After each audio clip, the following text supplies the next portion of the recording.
सबसे पहले तो आदरणीय गिरी साहब को मेरी ओर से चरण स्पर्श। और ये आजादी का सबसे सही उदाहरण आज की तारीख में मैं देख रहा हूं कि 75वां जो अमृत महोत्सव हम जो मना रहे हैं उसमें आप किस तरह से तल्लीन हैं। अभी ये भी देखा मैंने कि ये मंजिल नहीं, ये शुरुआत है और आज मैं इस शुरुआत को यहां से देख भी रहा हूं। आपका सौभाग्य है कि आप गिरी साहब के सानिध्य में ये योग प्रक्रिया जो हर्षोल्लास के साथ में वंदे मातरम का कार्यक्रम हमारी बहन अनुराधा ने किया, प्रतिज्ञा ने जो बातें अपनी कविता के रूप में रखी सामने, वो काफी मतलब चिंतन योग्य बातें हैं वो। और ये आजादी का महोत्सव सिर्फ आजादी का महोत्सव ही नहीं है, इस आजादी के महोत्सव से हमको एक शुरुआत करनी है स्वयं की। इस योग के माध्यम से शुरुआत करनी है, आपको स्वयं का विकास करना है, स्वयं के विकास के साथ में देश का विकास करना है, क्योंकि जब आपका विकास होगा तो निश्चित रूप से देश का विकास होगा। आजादी का जहां तक सवाल है, हमारे देश में आजादी, भारत के आजाद होने के बाद आपको एक तो बोलने की स्वतंत्रता दी गई है भारतीय संविधान के अंदर, आप किसी को भी बोल सकते हैं, आप अपनी बातें रख सकते हैं, अपना विरोध प्रकट कर सकते हैं। दूसरी आपको स्वतंत्रता क्या दी गई है कि आप अपना मनपसंद क्षेत्र के अंदर अपना व्यवसाय कर सकते हैं, अपना एजुकेशन ले सकते हैं। यह सबसे बड़ी स्वतंत्रता है आजादी के अंदर। आपको सबसे महत्वपूर्ण बात, हमेशा एक बात यह ध्यान रखनी है कि सबसे पहले राष्ट्र के साथ में आपका स्वास्थ्य, और स्वास्थ्य के संबंध में यहां देख रहा हूं कि जो हमारी प्राचीन परंपराएं जो है उसको जीवित आप लोगों ने आजादी के बाद से रखा हुआ है। और काफी लंबे समय से मैं पेपर में, मीडिया में, सभी जगह देख रहा हूं इस बात को कि हरि सिंह गौड़ यूनिवर्सिटी में गिरी साहब के द्वारा जिस तरह से योग के कार्यक्रम को लगातार चलाया जा रहा है, योग का कार्यक्रम सिर्फ एक ही बिंदु पे कार्य करता है, हैप्पीनेस, वेलनेस। आप खुश हैं, देश खुश है। आप हंस रहे हैं, आप आनंदित हैं तो देश आनंदित है।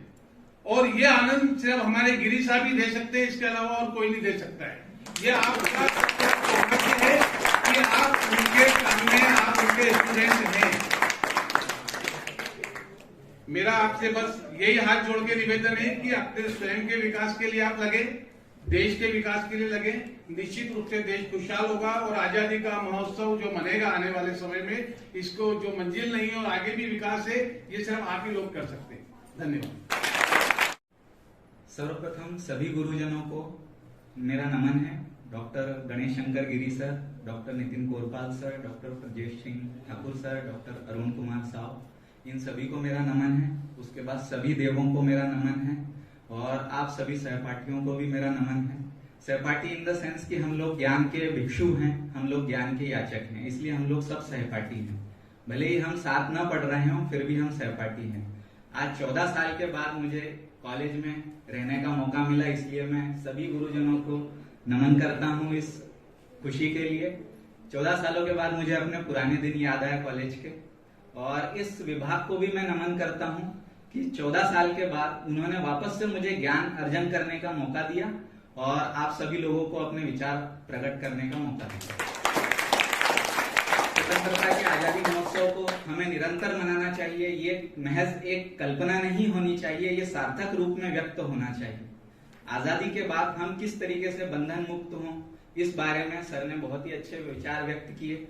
और मैं चाहूंगा कि आप सभी लोग, भावी पीढ़ियां हैं हमारे देश की, आप सभी लोग ज्ञान को कभी भी बंद ना होने दें, कभी भी अंत ना होने दें।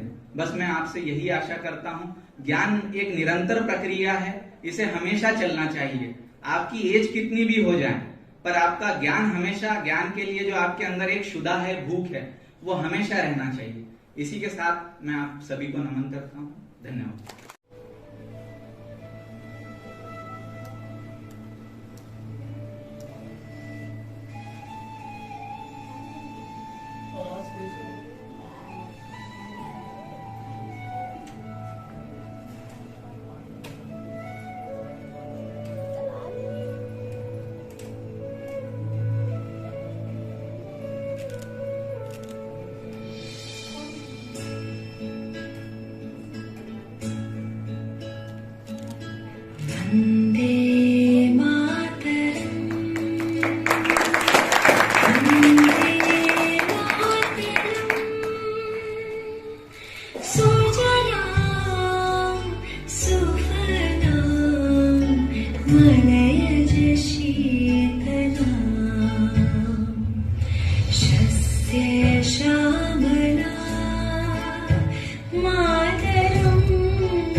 वंदे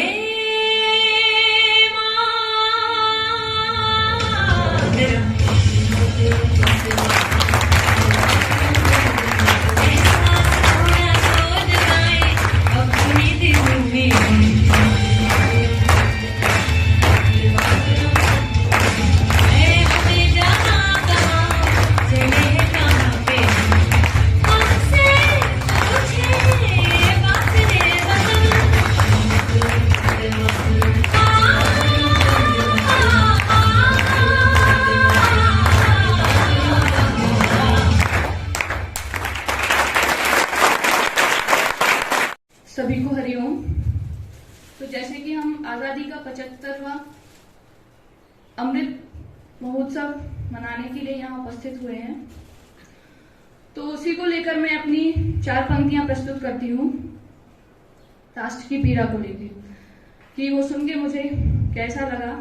तो अपनी 4 पंक्तियां समर्पित करती हूँ कि सुनी जब राष्ट्र की पीड़ा बहुत मन की धनी मचली, सुनी जब राष्ट्र की पीड़ा बहुत मन की धनी मचली, बहाकर अश्रु कागज पर हुई कुछ अनमनी मचली, बहाकर अश्रु कागज पर हुई कुछ अनमनी मचली, तिरंगे की हिफाजत में जिन्होंने जान तक दे दी, शहीदों को नमन करने मेरी लेखनी मचली, शहीदों को नमन करने मेरी लेखनी मचली। इस देश में ऐसे बहुत से लोग हैं जो तिरंगे को सिर्फ 3 रंग का कपड़ा मानते हैं। मैं 4 पंक्तियां आप तक पहुंचाती हूं कि किसी को भ्रम नहीं होना चाहिए कि उस तिरंगे में वास्तविक शक्ति है। तो मेरी 4 पंक्तियां समर्पित हैं। धरा की लाज वीरों के पराक्रम पर टिकी होगी, धरा की लाज वीरों के पराक्रम पर टिकी होगी, हर कण पर समर्पण की इबारत भी लिखी होगी, हर कण पर समर्पण की इबारत भी लिखी होगी, तिरंगे पर सपूतों की विजय गाथा लिखी होगी, तिरंगे पर सपूतों की विजय गाथा लिखी होगी। आगे की 4 पंक्तियां हैं, सुनिएगा।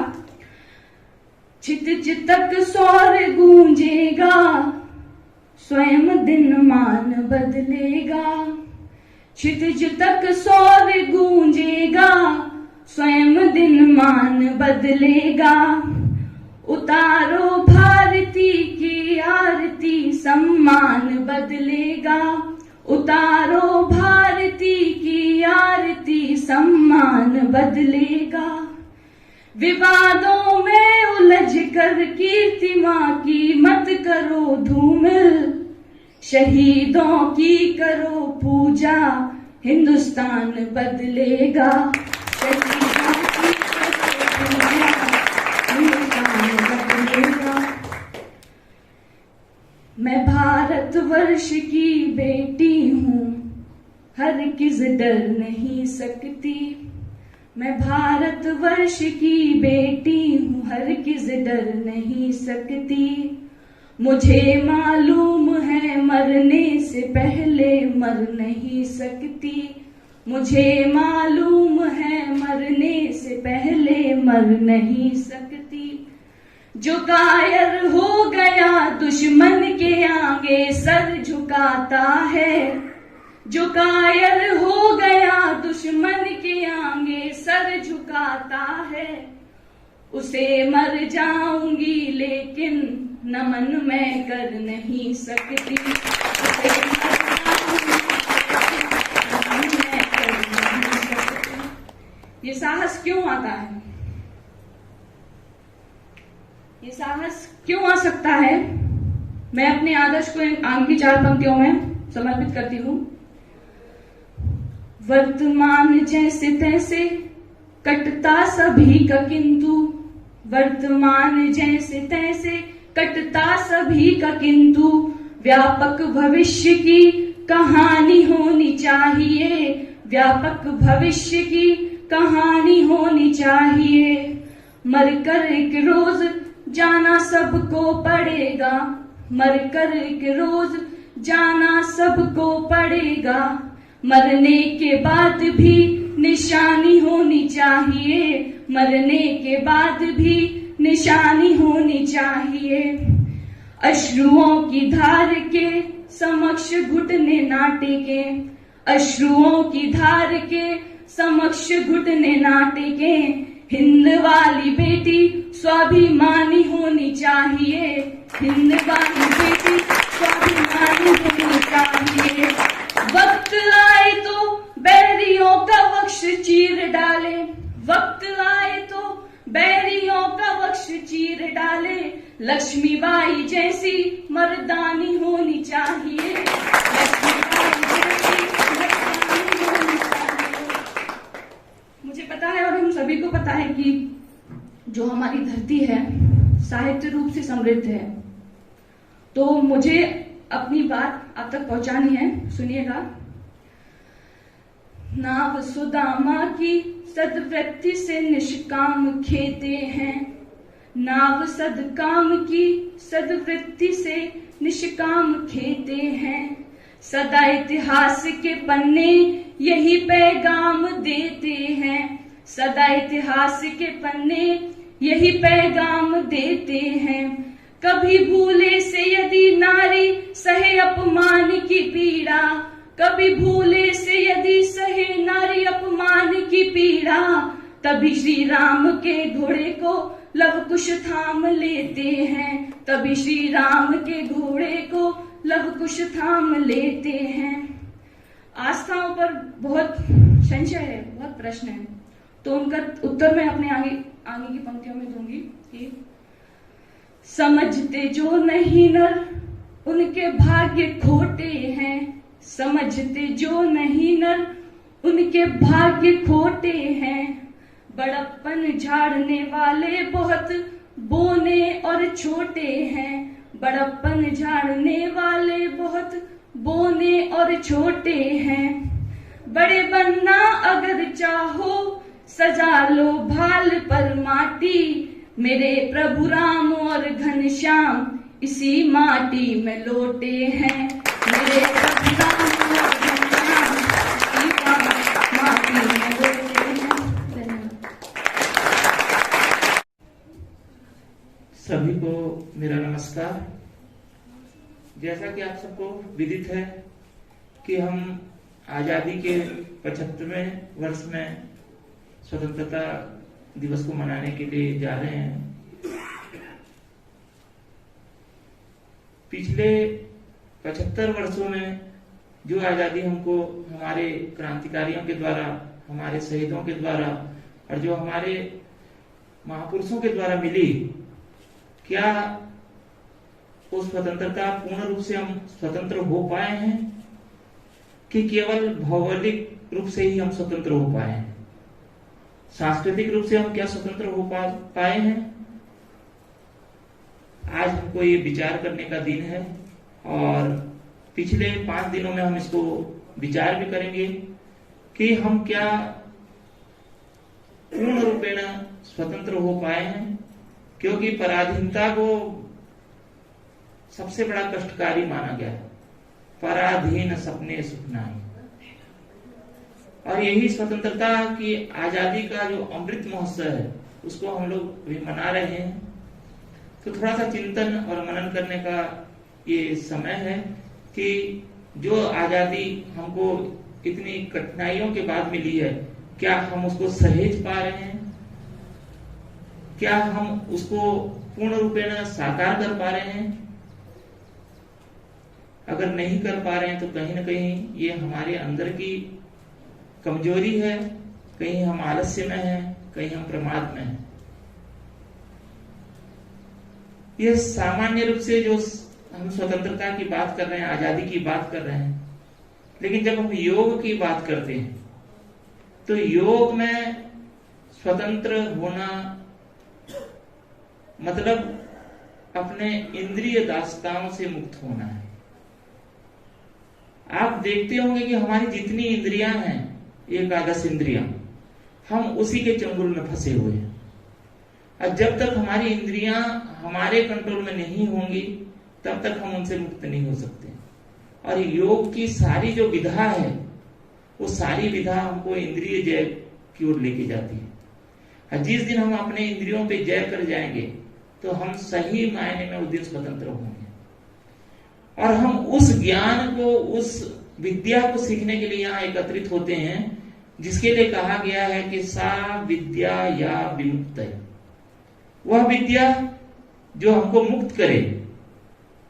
लेकिन जो आज की हमारी स्कूली शिक्षा है, क्या वो हमको मुक्त कर पा रही है?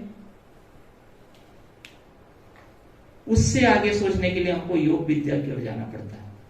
और योग विद्या को अगर हमारे जीवन में हम आत्मसात कर लेते हैं तो हमको मुक्त करती है। जैसा कि विषय है बंधन और मोक्ष, तो बंधन, अभाव, आसक्ति और अज्ञान से मुक्ति का नाम है। हम इससे कैसे मुक्त हो पाए? और अगर इनमें से हम जकड़े हुए हैं तो हम बंधन में हैं। और जिस दिन हम इस अभाव, आसक्ति और अज्ञान से मुक्त होते हैं तो उस दिन हम उस मोक्ष, कैवल्य, अपवर्ग, निर्वाण, जिसको अलग अलग धर्मों में अलग अलग नामों से जाना जाता है, उस स्थिति को हम प्राप्त करते हैं। उसके लिए शरीर छोड़ने की जरूरत नहीं है। शरीर रहते हुए भी हम शरीर भाव से कैसे ऊपर उठ सकते हैं, ये हमको योग विद्या सिखाती है, मुक्त करने वाली विद्या सिखाती है। और इसी को हम सीखते हैं। कोई 2 साल सीखता है यहाँ पर आके इस विद्या के मंदिर में, कोई 3 साल, कोई 5 साल, कोई 8 साल। अगर ये जीवन में परिलक्षित नहीं हुआ तो योग पढ़ना सार्थक नहीं है हमारे जीवन। और योग की सार्थकता तभी है जब हम इसकी ओर, अपने इंद्रिय जय की ओर एक कदम बढ़े। हम अपने मन के नियंत्रण में हैं, हमारी ज्ञानेंद्रिया, कर्मेंद्रिया हमारे मन के नियंत्रण में है। तो योग की सारी विधा यही कहती है कि हम इंद्रिय जय कर पाए। इसी को गीता कहती है कि मन ही मनुष्याणां कारण बंधन मोक्ष, कि मन अगर नियंत्रण में आ जाए तो हमको मोक्ष दे सकती है, और अगर हमारे मन नियंत्रण में ना हो तो हमको बंधन में बांध सकती है। तो आज का दिन है, इस 5 दिन में हम इस सारी चीजों पर चर्चा करेंगे कि जो आजादी हमको हमारे महापुरुषों द्वारा मिली है तो उसको हम सार्थक कर पाए और अपने जीवन में आत्मसात कर पाए, और उस स्वाधीनता को, स्वतंत्रता को महसूस कर पाए और प्रफुल्लित और प्रसन्नचित होकर अपने जीवन को जी पाए। बहुत बहुत धन्यवाद, बहुत बहुत